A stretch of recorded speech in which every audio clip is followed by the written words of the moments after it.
చేద్దాం.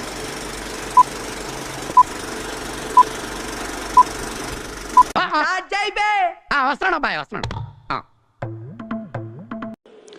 కోనిదాల పవన్ కళ్యాణ్ గారు, కోనిదాల పవన్ కళ్యాణ్ గారు.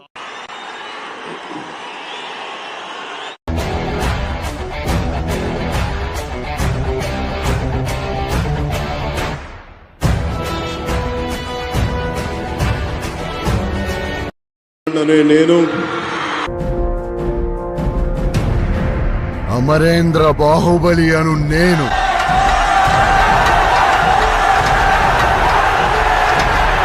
భారతదేశ సార్వభౌమాధికారాన్ని సమగ్రతని కాపాడుతానని ఆంధ్రప్రదేశ్ రాష్ట్ర మంత్రిగా ఒకసారి ఆంధ్రప్రదేశ్ రాష్ట్ర మంత్రిగా ఇంకోసారి